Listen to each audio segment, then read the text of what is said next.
And I'm sure we're all, without exception, the sort who like to hop around country churchyards and get a lot of enjoyment from just browsing and often looking at the stones and thinking, well, that's an interesting one, or that's a nice inscription, and often wondering what the story is behind the odd anomalous inscription, shall I say. Well, I'm no different. I love it. Lynn does as well. She'd like to be here, but we'll just put the boys to bed. But it's when you see these little things, oh, that's nice, I wonder what was the story behind that, and you forget about it. But what I've tried to do is, over the last few years, when I see an interesting stone or inscription, is try to do a little research just by the side, really, to try to find out the story behind an inscription. And so really, we're only going to visit something like about a dozen graves today, that's all, in 4 churchyards, but I hope to give you some of the background behind the individual under the stone. So what I'll do, I'll start with one that I spotted 6 or 7 years ago in this churchyard, and we're just over there. So if you follow me, it's underneath a yew tree, but we can get round in a complete circle really, because you don't need to see the inscription, I can read it out to you.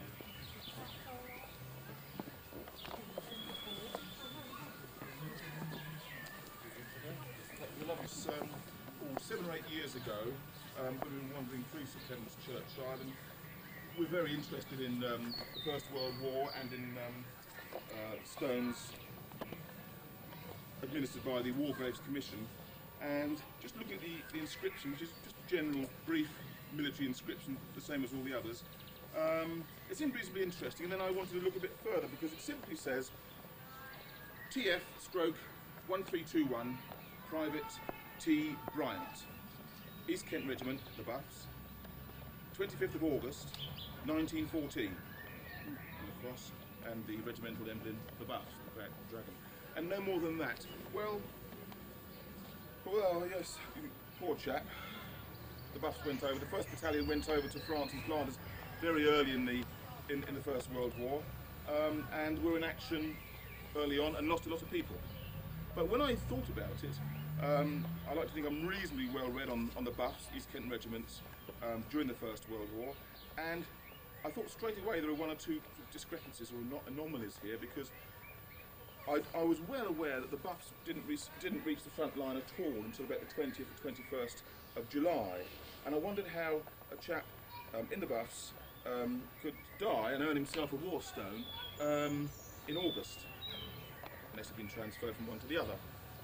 Or perhaps he'd been wounded abroad and was brought back. That was highly unusual. I couldn't really work it out. The army number TF/1321 signifies he was a territorial part-time soldier, Saturday night soldiers, as the regulars disparagingly called them, before the war.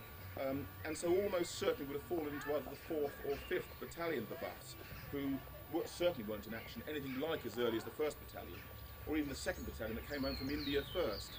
And so I had a look at the copy I've got of the First World War record of the Buffs at home, and in the back there's a long list of over 6,000 names, about 5,000 privates, and didn't see Bryant in there.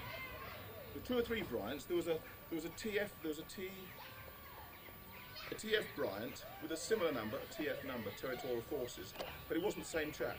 And looking in Soldiers Died, that's the published account of those who lost their lives in the First World War, arranged by regiment, he wasn't in there at all under any battalion.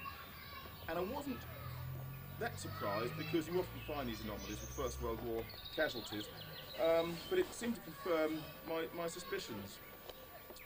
I thought, well, wherever he's going to be on the local war memorial, which is just by St Peter's over there by Market Street, and looking at that, I found he wasn't there either. It suggested he may well have not been local. So what's he doing buried here? And what's he doing dying in August? I thought, well, I'll cheat and telephone the War Graves Commission in Maidenhead, and they said, well, we haven't got a lot on him actually. They got the card out, they weren't computerised then. They said, yes, we've got him here, buried at Sandwich, we look after the stone. But we've got that he came from and enlisted in Rolvenden, in the Wheel. Oh, that's interesting, so that's why I couldn't find him on the Sandwich War Memorial. And she also said, just penciled in at the bottom of the card, possibly added later, it just said quite faintly, drowned. I thought, oh, well, that's something to be going on. Although, I thought, well, surely he didn't drown going over the other side, because I was pretty sure the BEF in the next 4.5 years got over to France and back without a single casualty, as far as the channel was concerned.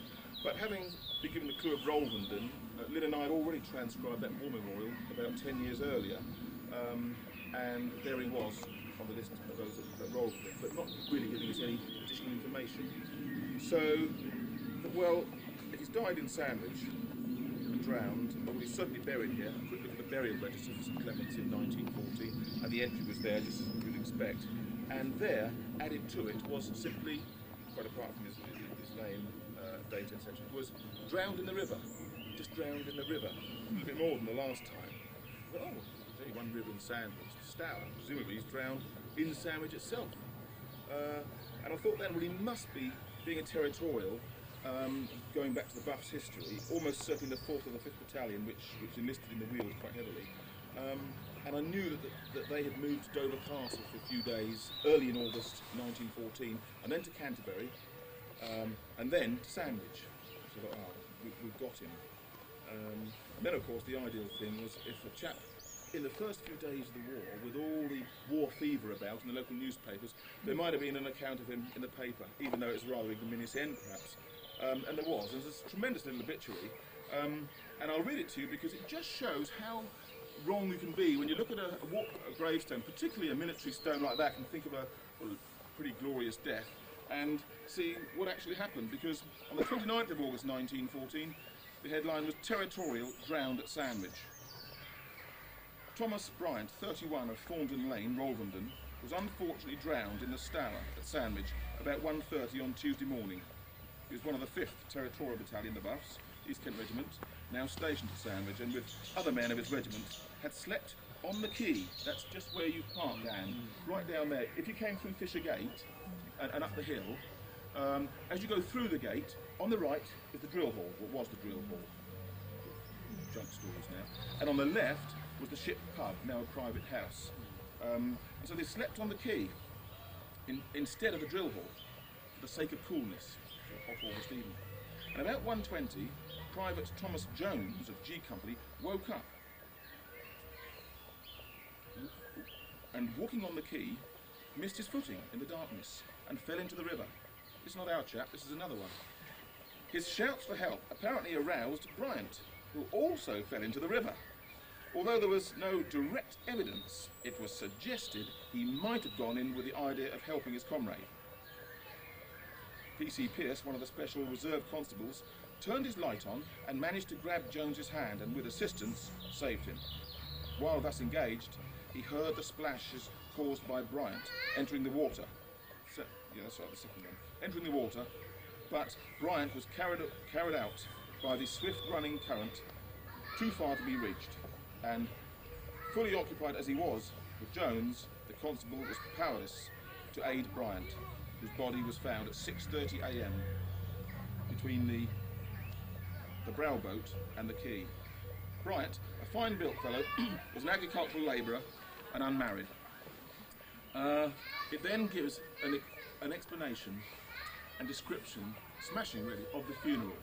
Now you can imagine, as I'm sure you're aware, of the fever, the excitement there was in this country in August 1914, with so many youngsters flocking to the colours, with the newspapers full of exhortations to flock to the colours for king and country.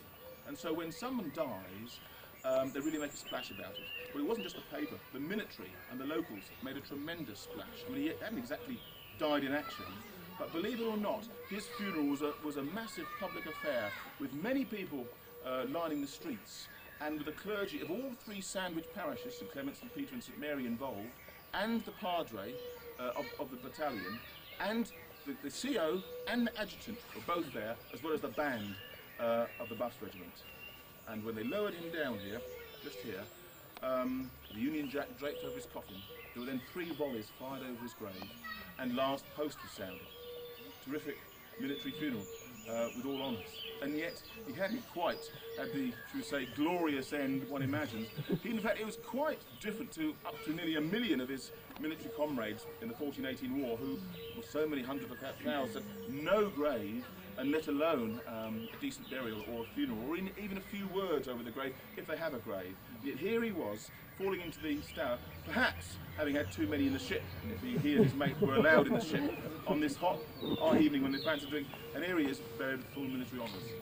Of course, later on in the war, there's no such time for that. But it just happened to have died at the right time. Two of us were here tonight, Peter.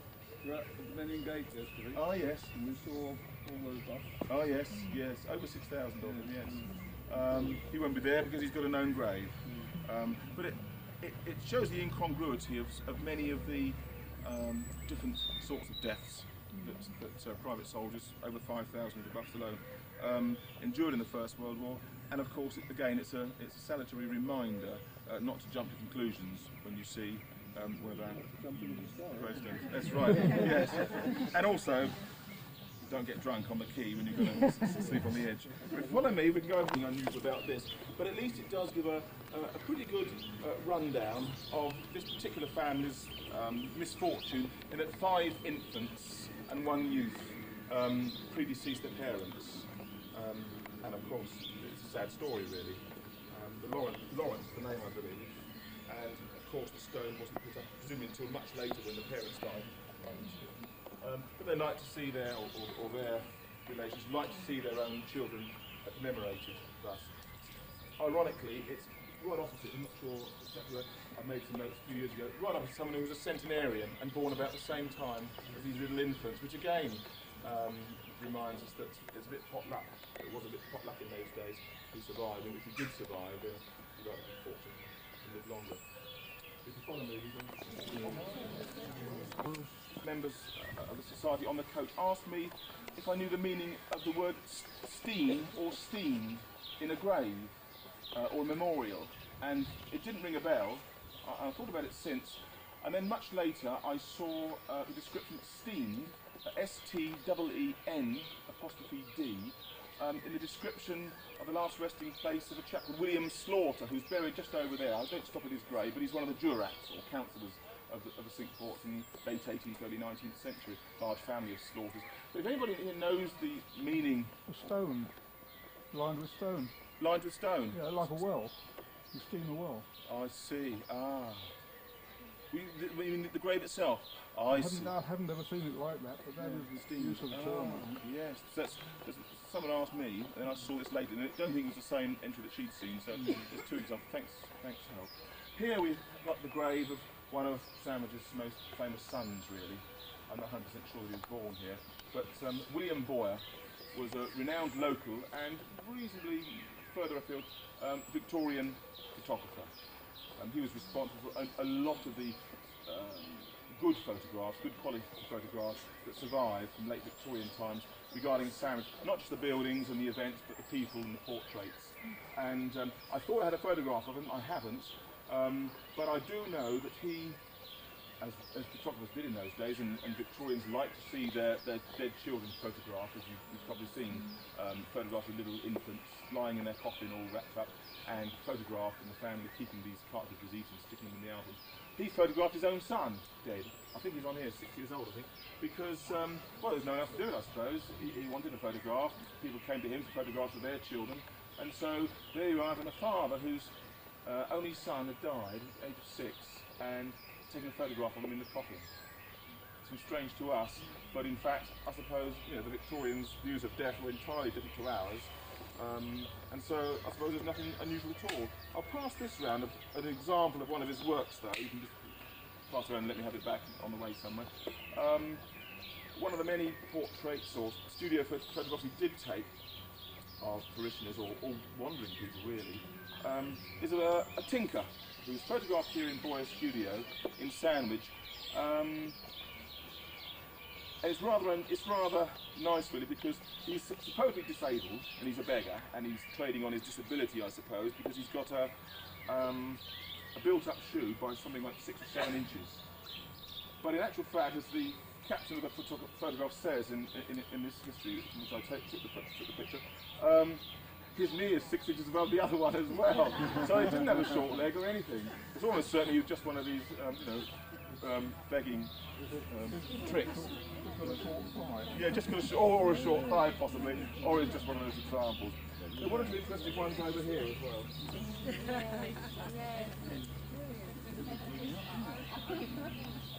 Stones, stones, and these sort of representations.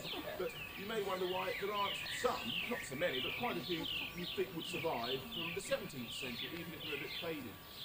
And yet we rarely, if ever, in any church see a 17th century headstone with an inscription. And the reason is quite simple. There were very few, if any, 17th century headstones made and erected. There were some, of course. Far, far fewer than from, should we say, the middle of the 18th century. Because we must remember that in medieval times, perhaps even before medieval times, but even in medieval wills where we see testators say, I want to be buried in St Clement's Churchyard or Ash Churchyard, they did not envisage a particular plot and didn't imagine that their body would stay in a particular place ad infinitum. You look at Hyde and you see thousands of skulls and bones taken up from the gravestone and stuck in the pit. And so here, at least though, we do have some 18th century examples involving people who lived long enough for us to be sure they originated way back in the middle of the 17th century, the time of the Commonwealth almost. And so if you had one of these in the family, somebody was dying, for example, in 1732, but aged 61, takes you way back to Commonwealth time. Marvellous. These are quite straightforward. But we also have one here, almost, well, not almost, but certainly not inscribed at the time, nor erected at the time, because this chap's died in 1690. Lovely to see an inscription of somebody who's died in 1690, but added later. The stone wasn't up until, well, it was only 19 years later, so it's quite early, even for a typical 18th century one. But it's Mr. John Martin, who died in 1719, all at the same grave. Mary Martin, his mother. That's nice. Who was married in 1690, and another one over here, which may or may not be Martin, I can't remember. There's another early 18th century one, taking the deceased back, way back into the 17th century. These, as you can see, lying here, have been moved. And almost certainly, they've been moved from somewhere very close to the church itself. And as you guess, with not even 1% of people running to a headstone, even in the 18th or early 19th century, it's almost certain that they would have been prominent parishioners. In this case, almost certainly, one can't swear, but almost certainly, this John Martin, who died in 1719, was the vicar here. It was a John Martin, vicar of St Clement's Sandwich from the late 17th to the late 17th to the early 18th century. He was vicar for between 20 and 30 years, responsible for starting a couple of schools here, charity schools, and he was able to report to the Society for the Propagation of Christian Knowledge in around 1710 or 11 that he started two schools, one boys, one girls, with 25 in each, all fully clothed.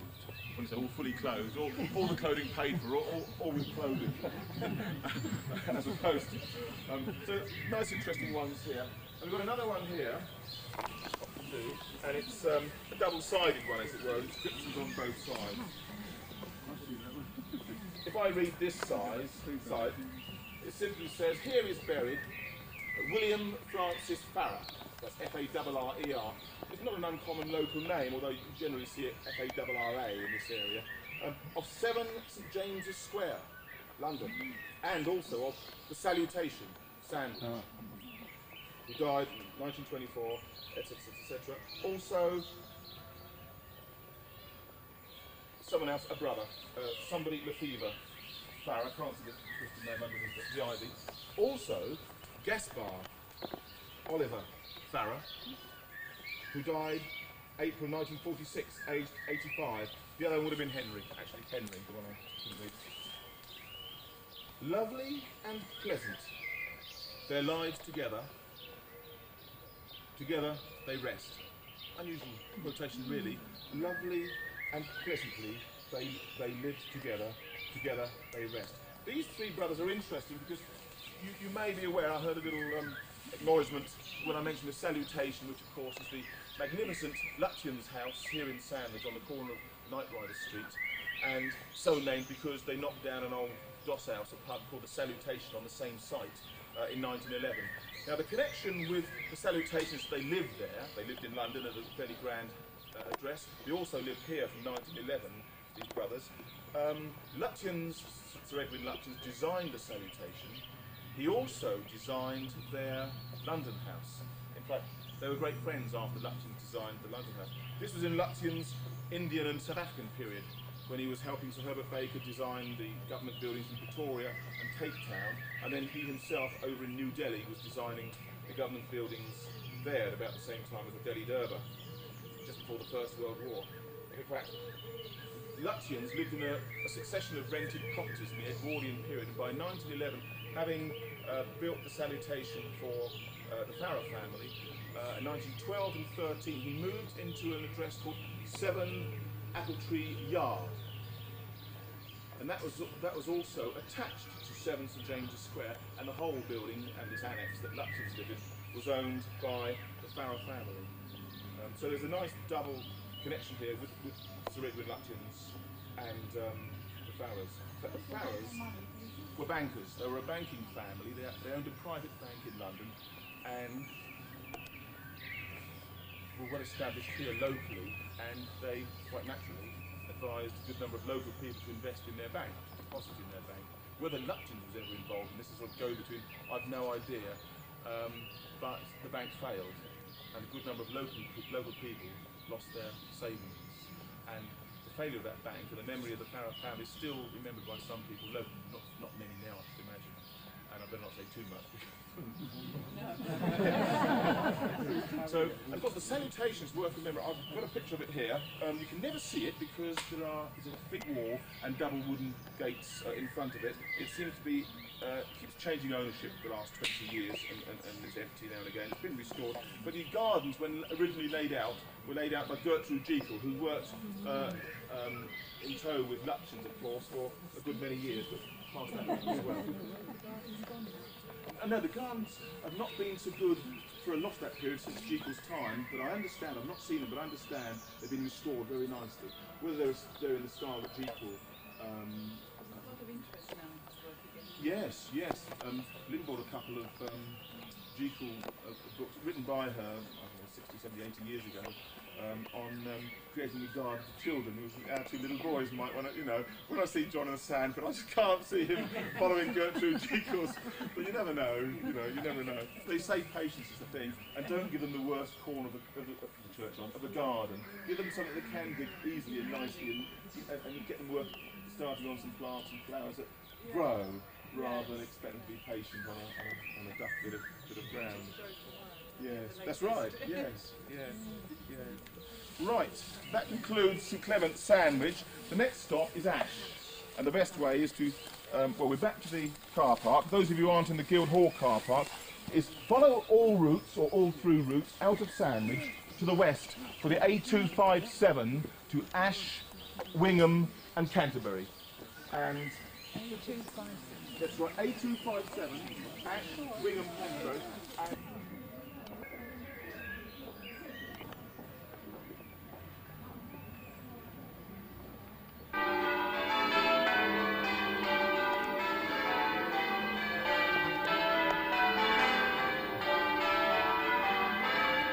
the sound of the birds and the bells.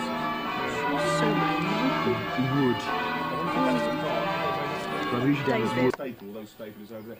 Fantastic view to the south, incidentally, because this is the old, well, not necessarily Roman road, but the old road from Sandwich to Canterbury, Ash and Wingham, Littlebourne, and this is on one of the highest places on that road, and certainly the highest place north and south. So it's a very high brow, and the church is right at the top of it, and quite a distinctive landmark, obviously, very similar to Wingham Church. Well, I did mention to some of the others that one of the graves, I pointed out only briefly, was the Victorian licensee of the Green Man, which is these days the awful Frog and Orange, which has changed its name, like many other these nonsensical ideas. But that's Henry Alphonsus Setterfield. And just the other side of transept here are a good number of Solly graves. Well, Solly is a very local name. All round here, Sandwich, Woodnesborough, Ash, Wingham. Very, very common indeed, both for sort of agricultural labourers and also for quite senior people in the parishes. A good number of those as well have their wills have not only survived but have been transcribed by transcribed in Archaeologia Kentiana a good few years ago, and there's some very, very interesting descriptions of the parish and the church, and bequests for the various lights and lanterns and candles and prayers for their soul as far back as the 13th and 14th century. But this is the one I want to talk about mostly tonight at Ash, because I'm not sure which of those two pedestals, but Henry. That's Henry. Right. Well, his cross is gone by the look of it, fallen off, which is a shame. This is the Vicar of Ash. He came here quite as a young man in his 30s, about 38, in 1857. He was, I went to walk through all the rest of it. DNB, haven't got that here. He came here as vicar, or technically the last perpetual curate, but he's always referred to as the Vicar of Ash. He was here from 1857 until he died 11 years later in 1868, just a typical country vicar. He also, as a little sideline, again, which country vicars tended to do so, certainly in the middle of the 19th century, he acted as a crammer for those who'd gone through Eton and either weren't making university or Sandhurst or whatever, and needed a bit of a leg up to the old grey cells. They were the sons of the aristocracy, the nobility, but weren't exactly scholars, and they'd come here, not just here, but they'd come to Henry Mackiness, not always just as a boy either. Never mind, I'll shout. They'd come here as late as 18, 19, 20, 21 even, which does surprise me, but I can prove that very many of the people who passed through his hands were in their late teens or later. Some of the people who passed through his hands, for example, were at least two sons, probably three, of the sons of the Duke of Beaufort from Gloucestershire, Badminton. At least one of the Methuen brothers, who eventually became a field marshal and was captured twice in the Boer War. Another chap who was the son, two of the sons of a chap called Roger, who bought Hadlow Castle in the 1850s or 60s. And I ought to mention one thing. While he was here, a year before he died, Henry Mackiness, that's his name I ought to say, because you can't see it from here, Henry Mackiness, he was involved in a terrific scandal, which really was a cause célèbre as far as the local papers were concerned, the Kentish Gazette certainly. If you look at the Kentish Gazette, for example, in October-November 1867, you'll see that the title, Wingham Petty Sessions, and the subtitle, A Nobleman and a Clergyman Charged with Assault. At the Petty Sessions held here today before Mr. Diath and a full bench of magistrates, an extraordinary assault case was heard. A complaint was made by Mr. Albert George Usher, auctioneer, Canterbury, against Lord Arthur Somerset, the Reverend H.S. Mackiness, Vicar of Ash, and Mr. Roger, a pupil of the Reverend gentleman. In fact, they were both pupils, the other two. That on the 25th of September, they did unlawfully assault and beat him to the serious injury of his person. The case against Mr. Mackiness was first heard, and that gentleman, on being called upon, pleaded not guilty. Now it then goes on to outline the case and what happened. Briefly, what had caused all this was that a fairly well-known and substantial family living in the street, a middle-aged couple, had separated. They'd become estranged. But the chap had moved away, the lady was still living in the parish. He came back by arrangement with his wife into the parish to take some of his own possessions away from the house when they agreed that the wife wouldn't be there. However, some sort of disagreement must have arisen, or something must have come to the notice of the vicar that he thought this husband shouldn't be in the house and shouldn't be picking up some of these possessions, because the vicar, with many of the pupils in his charge, these sons of the nobility, he rounded up his gang and marched along the street and challenged Mr. Usher. In fact, when the door came open, or when they burst the door open and saw Mr. Usher there with his assistant, Mackiness, as witness on both sides, said, "There he is, seize him." Whereupon his gangsters, thugs, literally seized him and daffed him over, really. Thumped him, black and blue, beat him up. Left him staggering out of the house with a cut lip, a cut eye, and then going down on his knees and falling unconscious. That's the Vicar of Ash for you, and his his illustrious charges that he was educating the sons of the nobility and the aristocracy. In fact, a few days later, he was found not guilty. Not surprisingly, when you see some of the things that were said in his defence, and when you think the whole case eventually moved towards prosecuting just one of the boys for a very minor assault, and he couldn't hardly even remember hitting him, and they just put it down to his excitement. Makey got off scot-free, and so did the son of the nobility, poor little Roger, who was only the son of a Kentish gentry. He was fined £2, that was his punishment, just 40 shillings fine. I've had a discussion, I was pleased to discover this because Liz Hudson, one of the two eminent local historians, had spotted it, and I brought it to her notice, and she disagrees with it. She thinks, oh no, he was all right, the Vicar of Ash. She agrees with the leader in the newspaper the next week that just said it was a fuss over nothing really. Whereas I think, especially with the people who are defending him and the way they put it, and I'll happily pass this round to you to read in the car, I think he got off and they wangled him out of it really, and he got out of jail as it were. Only a year later he died, which was a great shame. I'll just mention also the headline, just the headline in the leader, which sided with Makey, of course, simply a new development of muscular Christianity. He only died a year later, and as usual they say,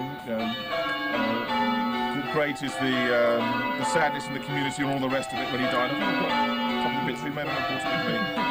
No, only a very brief one.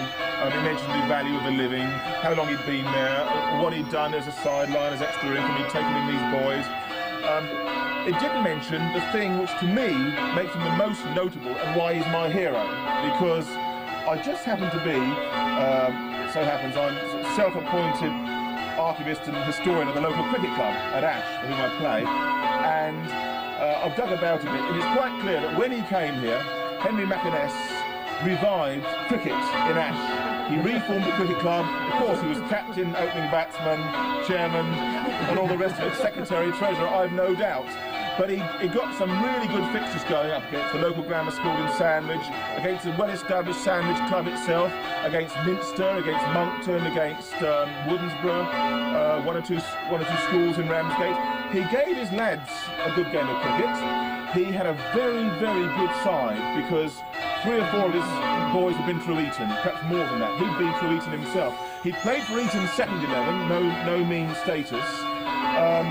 2 or 3 of his boys had played for Eton firsts or seconds, and at least two of the boys that went through him and played for Ash went on to play for Kent. He also was instrumental in making sure that all the local businesses in the street closed at 5 o'clock. At 5 o'clock. Closed at 5 o'clock on a Tuesday afternoon, especially so all the boys, young men who worked in the shops, could get along to Mollen Meadow and play cricket and practice cricket, which he thought was just as important as working in the shops, even as important as coming to church perhaps. He did a grand job keeping cricket going in Ash, revived it. Not long after he died, it subsided again, to be revived again in the 70s and 80s, then it subsided again and was reformed at the turn of the century, again by the local vicar, who, once again, in 1900, at the time of the Boer War, was captain, chairman, opening batsman. It's lovely to see scorecards, though, that I've got from the Kentish Gazette in the 50s and 60s, where he's got this side together, and he's always the first batsman there.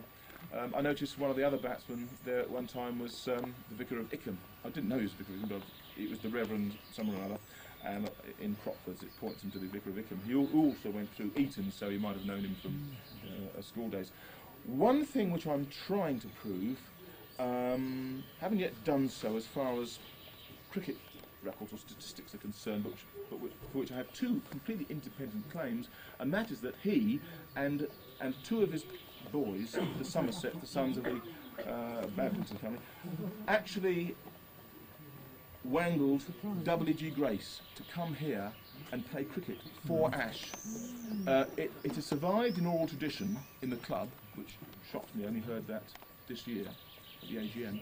But before that, 7 or 8 years ago, when going through the card index of the details and publications and cuttings on ash at the Beanie Library in Canterbury, I found a reference. Well, I found a reference to some correspondence between a cricket statistician back in 1966 writing to the librarian at the Beanie. That's all right. We had a lot more.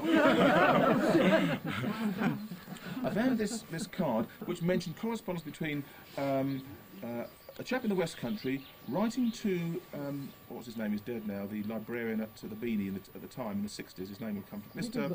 Higginbottom. Yes, saying I am trying to compile a complete record of all the runs scored by W.G. Grace in minor cricket, not all his first class or tester. And he apparently scored 80,000 first-class runs. I've got nearly 20,000 runs in minor cricket. I only need a few more to get him to 100,000. Now, I have heard that he once played for Ash in Kent. I thought then, this is interesting, but there is another Ash. And can you help me? Is it possible? Well, Mr. Higginbottom wrote back and said, well, the local paper might tell you all the rest of it.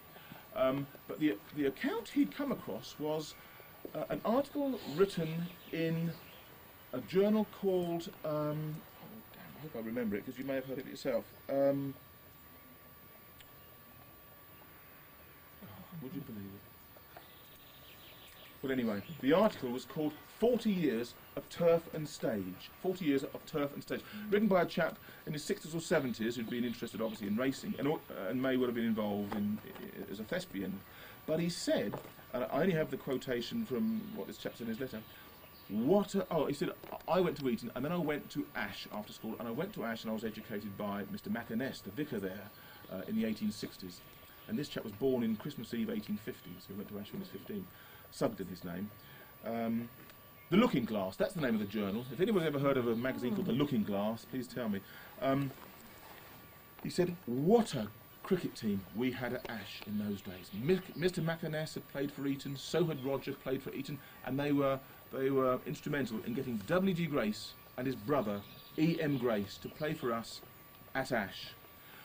He doesn't say, he said they were practising nearby at the time. Whether he meant practising as a doctor or cricket, he doesn't say. I don't know. I think it's almost certain that they were there for Canterbury Cricket Week, which is a very big social occasion from the 1840s onwards.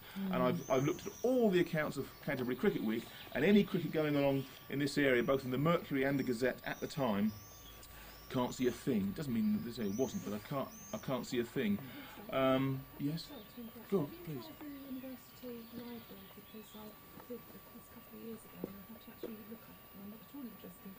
How dare you? Oh yes, well that's worth having a look. I mean, I've got a reasonable cricket library myself, but it's well, about 100 books, mostly on history of cricket. But I'll certainly, no, honestly, I'll have a look there. May well, particularly Kentish. Yes, thank you. I remember reading quite a lot of stuff about W.G. Grace. Yes. Oh, no, that's interesting. Yeah. Just 2 years ago. Oh, really? Because I'm not interested, it didn't go. Yes. Yes. Yeah. Well, that'd be fascinating. I'm keep meaning to get in touch. I think the historian who wrote to the Beanie in '66 is probably dead now, because he must have spent his whole life finding these 20,000 runs. But I do know he's published his work because I've seen it in bibliographies, various cricket tomes. Just a case of getting hold of someone in the Association of Cricket Statisticians, or to get hold of Bill Frindle or someone when the next Test match is on. But I found that fascinating.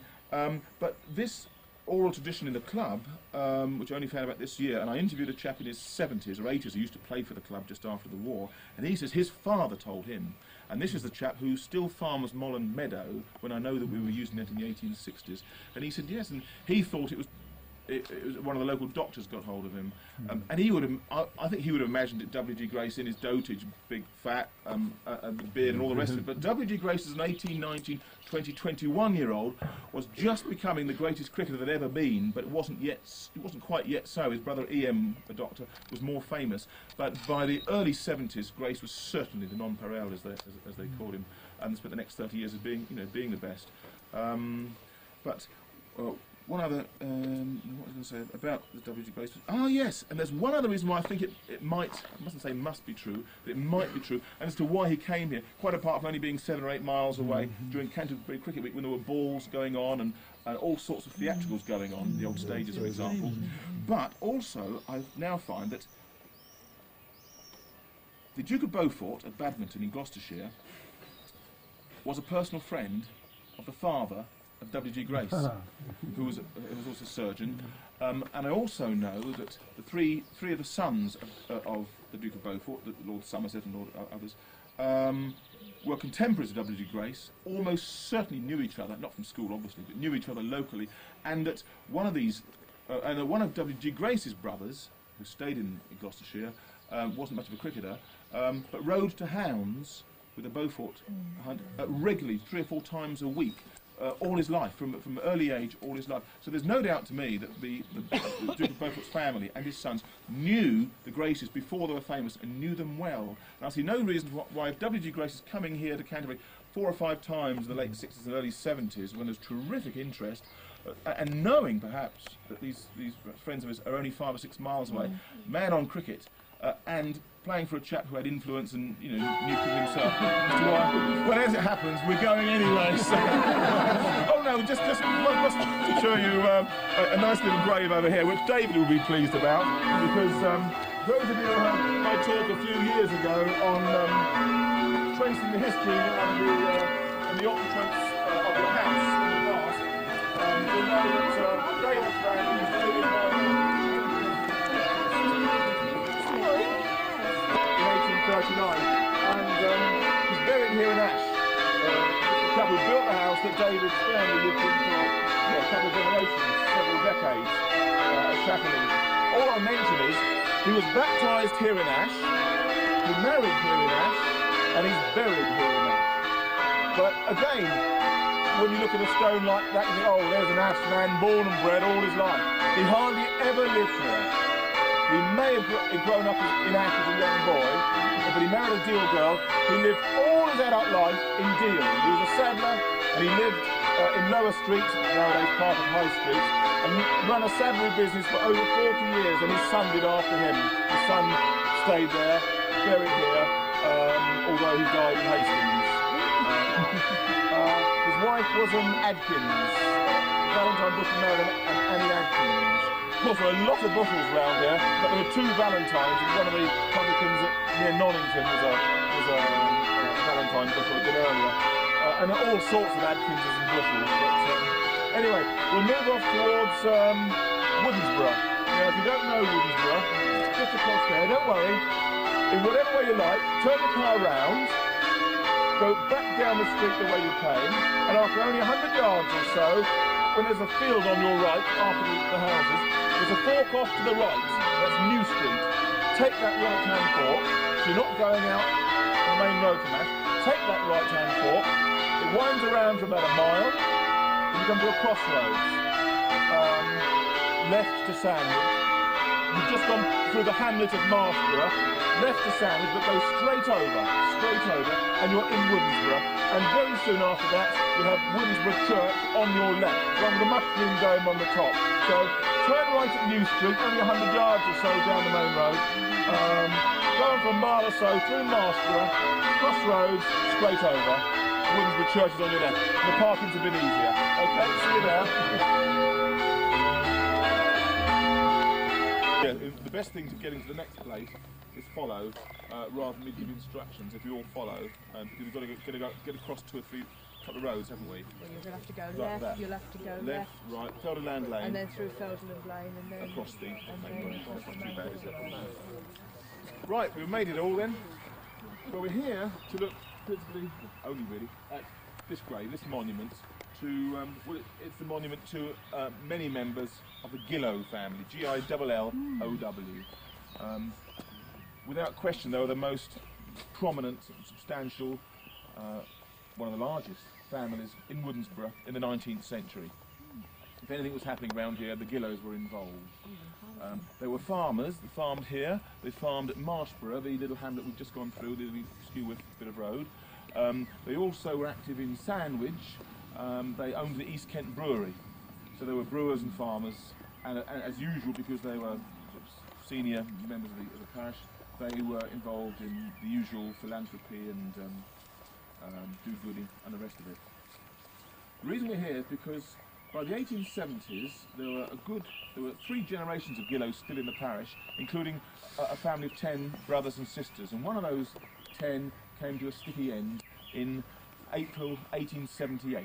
We've just been to Ash and seen the gravestone of a perpetrator of some violence, in my opinion. We're now here to see the grave of the victim of some violence, because in the 1870s, 40 or 50 years after the swing disturbances in 1830 in East Kent, which had spread all over the country, the so-called last labourers' revolt, if you like, the disturbances against the threshing machines, which involved rick burning and machine wrecking in East Kent and the rest of the country in 1830, that was put down so violently that rural dissent still continued in a haphazard way in the 30s, 40s and 50s until there came a depression. But one still saw rural dissent of a sort in the 1870s and 80s, a bit of rick burning, a bit of machine wrecking. Although at this very time, in the 1870s and 80s, Joseph Arch was going around the country trying to muster up numbers for his new agricultural union. But on the 4th of April 1878 occurred an incident in this parish, very close to the crossroads, just the other side of the crossroads that we've just come across, when one of the Gillow family was murdered. Earlier, or a few days earlier, one of the labourers working for the Gillow family had expressed openly his discontent at the taking on of machinery by the Gillow family to be used on the farm for threshing, just as back in 1830, but also for ploughing, as a typical steam plough of the time, ones we'd seen in America sort of 10 or 20 years before. And he didn't think much of it. And it's believed that it was him that one night damaged the machinery in his frustration. And so the following day, Captain William Gillow, the farmer, asked one of his sons to watch out. The son he chose was Arthur. And Arthur was watching out for whoever was going to come along and tamper with the machinery the next night. And along he came and smashed the machinery up despite the efforts of Arthur Gillow. And because one supposes he'd been recognised by Arthur Gillow, he set about Arthur Gillow as well and smashed him to bits with a bit of heavy machinery. Arthur Gillow was murdered, and his body was found in the road the following morning, and as you can imagine, it caused a tremendous outcry, a big shock. The rumours going around the parish that one of the Gillow family had been murdered. It wasn't long before a chap called Gambrill, this labourer, was picked up, Stephen Gambrill, picked up locally and charged. And we can see from the Kentish Gazette at the time what a coarse celebrity it was in the area in 1878. Just to read you a line or so while the light still holds with us. There was a report, for example, the murder of Mr. Gillow. The prisoner, Gambrill, was taken before the magistrates yesterday and on the application of the police was remanded on suspicion. He was conveyed in the course of the afternoon to St. Augustine's jail, where he now lies, progressing as favourably towards recovery as can be expected. Now that's the supposed murder, progressing towards recovery. You'll see why in a minute. The police are still making most active inquiries, and it is said they have procured very strong evidence against Gambrill, who will be brought before the justices again on Friday. One can see the newspapers were allowed to say a lot more that wasn't, as far as they were concerned, sub judice at the time, more than papers can today, officially. The excitement in the neighbourhood has scarcely abated, and the confirmation of the report that the deceased's throat had been cut, in addition to his other injuries, has not tended to lessen the feeling against the perpetrator of the murder. They don't actually say it was Gambrill, but they're not far off it. I can hand you around a photograph of the wrecked machinery, and also on the other side, in fact, there's a caption underneath the photograph, which I've cut off because it does say that Richard Gillow was the one murdered. Richard was a brother of Arthur, but Arthur was the one murdered. In fact, amazing, one of the Sutton, what do you call the publishers, Alan Sutton, their History of Sandwich in Photographs actually captions it, Richard Gillow that was murdered, but that's wrong. Sandwich Cricket Club has got it right in their history, because these Gillows were terrific cricketers. They could easily put out... were they really? They weren't as good as Sussex cricketers, of course. They could put out 11 Gillows, just like today around in this area. The Laslets can put out 11 cricketers and 11 hockey players. The Gillows could put out 11 Gillows. At least 5 or 6 played against Ash in one fixture, and 2 went on to play for Kent in 30, 40 years on and off for Kent. Now, why did I mention cricket? I've forgotten now.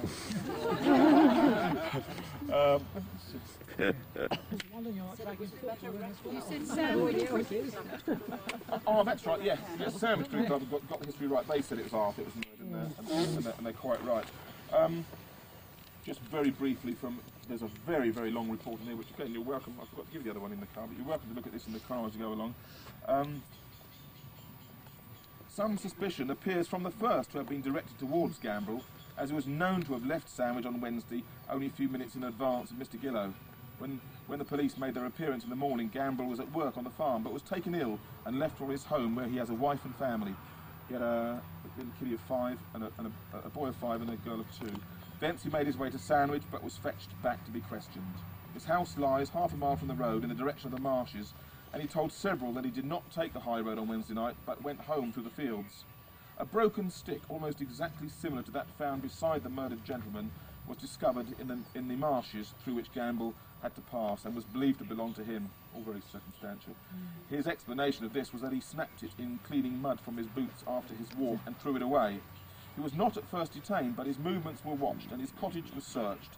In the afternoon he again made his way to Sandwich, and a mounted constable went after him and took him into custody on suspicion. He was conveyed to the Sandwich police station and placed in the reception room to await the arrival of a superior officer.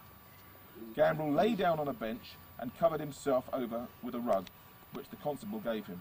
The constable directly afterwards pulled the rug off him, and then found that he had attempted to commit suicide by cutting his throat, so that's why he's recovering. He had succeeded in making a dreadful gash in his throat with his pocket knife. Dr. Scott was called in and he sewed up the wound. Gamble is detained in the lockup and will be brought before the magistrates as soon as he is sufficiently recovered. As you can imagine, there's also a very, very long account of the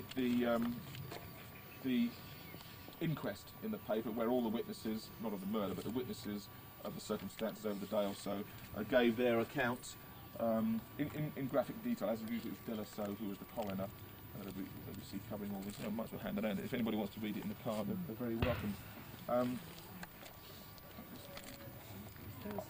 Also didn't mention when I was at Ash, I've got, it's on the back of that. No, it's not. Is this what you want? Oh yes, there. What have I got on the other side of there?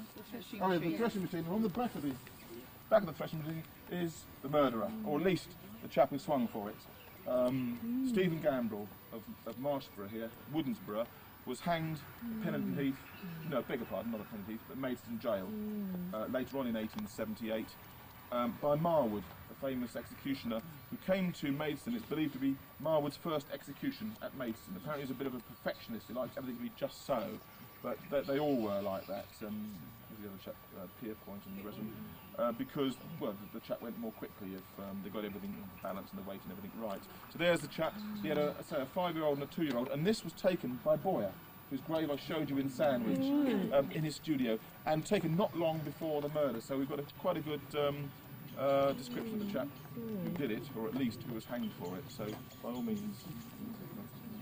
Oh, and past this, what I didn't tell you when I was at Ash about Mackaness, didn't get a chance of what was going on above. Only yesterday I've managed to get out of the British Museum, British Library now, copies of 2 unsigned, the artist is unknown, watercolour sketches of the cricket field at Ash, at Mollen Meadow, all prepared for a game of cricket, and also another one showing cricket in action on Mollen Meadow in Ash. I can't bring the originals out that they've sent me because to me they're too valuable. I don't want to lose them. Because I left them in the car or something. I don't mind the car being lost, but they weren't that cheap. And so you're welcome to have a look at those. They're on each side. Of Gamble, yes. So, as I say, that was quite a sensational thing here in 1878. Astonishingly, when people were beginning to knuckle under, machinery was nothing. There was nothing new about machinery coming to the farm in the late 1870s in this area. The threshing machines had been reintroduced really in the 30s or 40s after they sort of voluntarily dismantled them in 1830, 1831. But with the recession of the 40s and 50s, well, the 40s anyway, back they came. and the 60s were better for farming in this part of Kent. The 70s with a terrific lot of very bad harvests because of the bad weather in the 70s, and then the import of cheap grain and hops from the continent. The 80s were a very bad time for farming in this county. So you see unemployment created by new machinery brought in, and the labourers' frustrated reaction to it. Are these gillows related to the gillows of Faversham? Gillows was from Faversham. Yeah. I can't sweat it, but I seem to remember I was in this churchyard and actually saw another grave somewhere, and it gave both Faversham and here. Yeah, they have the hook sticks. Oh, I see. Yes, yes. Well, it's not a rare name. Are there? Yes. And if they have a lot of sons, they would probably... Well, quite possibly. So it was 10 of them. Like the Sladdens, you know. Yes. The Sladdens got married all over the place, Yes. don't they? Richard, Arthur, William. I'll tell you nothing about these cricketers. They're good chaps. They were really good ringers. What, you know, the sort of people that play for anybody. In those days, a village club didn't have a game every Saturday. They got up a game several times in the summer. It took some preparing. But these gillows, especially 2 or 3 of them, they would play for Ash, play for Minster, play for everybody. I think I mentioned that before, but they would. They'd play with all the villages around here just to get a game. Yeah, great chat. Right, follow us to Worth. The murderer. Oh, the murderer. Well, the one who was hanged. Very good. Don't forget this was the murderer. It's very impressive seeing you all snaking along behind me with the lights on, going slowly. There's so many crossroads to sort of ski with. I'm not going back that way. Not a shortcut. We're almost at Sandwich now. It was, actually. we got here before you. Yes, we're very close to Sandwich. Yeah, very close. Just that last road we cut across, it goes straight in there. Well, here we are at Worth. One thing I didn't mention while we were at... Oh, we've got some more to come. One thing I didn't mention is... poor old Arthur Gillow was murdered, but in fact on his tombstone, his death is simply related to his met a sudden death. That's all it says, met a sudden death. It was rather sudden, I suppose. All here, or any more? Did I hear or see somebody? There's one more coming. Coming up, right. Another one over there, I think. Oh, more coming. Oh, right. Cars too big, Pauline. Anyone's not Simple as that. Well, it's just about kept light, and the rain's kept off. That's good. Getting cloudy, it's supposed to.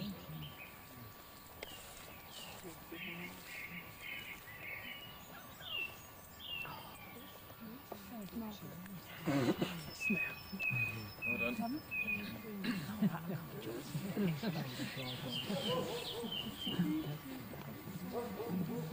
Here we are at Worth, or Word in Worth, is often known, and very often the parish is simply called Word, W-O-R-D, or Worth, and very often, I think these days, they often call it Word in Worth, to make it more twee.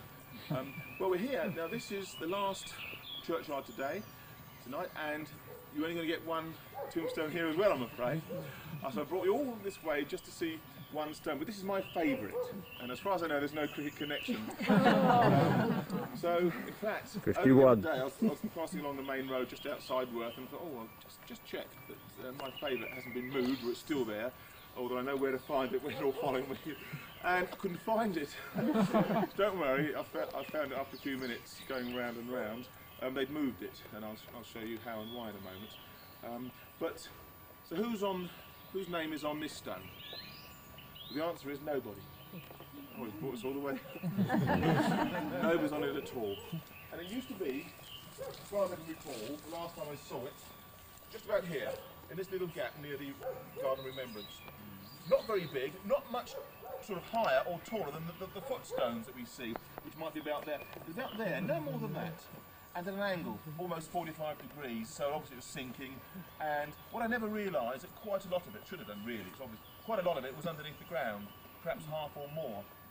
So it never was really a small one, but an average size. And in fact, it was there, but I found it behind this tree, and it's leaning up against the wall there with a fairly standard pedestal. But I'll read you what it says on it. It's getting dark now. Have you got light, boy? I've got a light. Here lies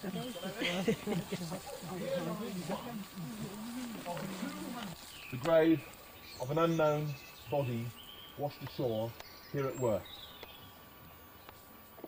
In fact, when I found this, I suppose it must be 5 or 6 years ago now, I was quite excited because I'd done some, not some research, but just some ordinary reading on the disaster of the North Fleet going down in Hythe Bay, or the East Bay, in the 1870s. And it really is quite a graphic story.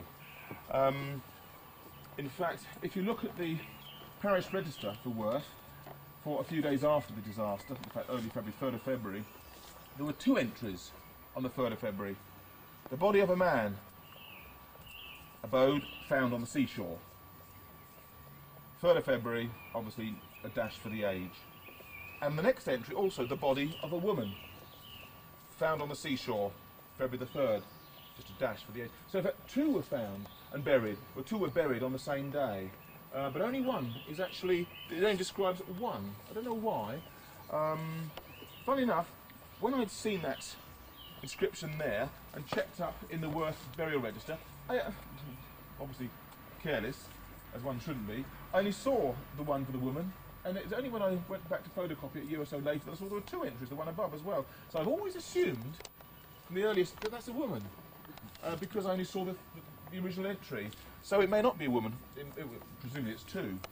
But there they are, buried there. And now this was a terrific disaster, one of the biggest maritime disasters in Victorian times. You may all be familiar with the Princess, what was it, Princess Louise was it? Or Princess Alice, the great big packet that foundered in the Thames estuary going from London to Margate or back. Bank holiday crowd, hundreds went down there. This was not that dissimilar in its effect on Victorian society at the time, via the media, such as it was then, of course, because what happened was a wooden 3-masted steamer was leaving, no, not a steamer, no, a wooden 3-masted, what do we call her? Yes, more of a schooner, a vessel anyway, with nearly 400 on board, 397 people on board, 393 people on board, most of them emigrant families bound for Australia, in particular Tasmania. And the vessel itself had been chartered by the contractors for the Tasmanian Railway Company, who were bringing out hundreds of emigrant families, the man to do the work and build the railway, and the main cargo, in fact, in the hold, were the railway irons, the main metal for the railway was going to be laid. So they were bringing out the railway, and the men who were going to lay it, and their families, so emigrating to Australia. It left on the 19th, it left on the 20th, it left Gravesend. The vessel was called the North Fleet, it was made in Northfleet, it left near Northfleet near Gravesend, and met with very heavy weather between Whitstable and Thanet, so around Herne Bay, Reculver, I suppose, offshore there, and hove to, anchored off the North Foreland for the night of the 21st. The next day it met even worse weather coming around the corner. It was in the channel for getting on for a day, but not getting very far. It must have come through the Downs at Deal here, between the shore and the Goodwin Sands. But when it got as far as off Romney Marsh, just east of Dungeness Peninsula, off Hythe, 3 miles offshore, decided to anchor for the night of the 21st. No, the night of the 22nd.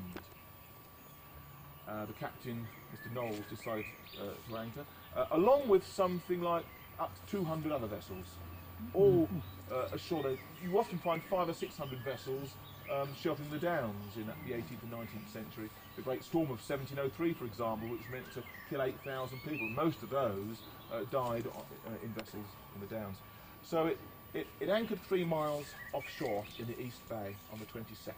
But at 10:30, there was a terrific gale, of course, that's why they couldn't get any further. A terrific gale, a noisy storm, howling wind, but at 10:30, the lookout spotted, coming straight for the North Fleet, a large steamer coming out of the dark.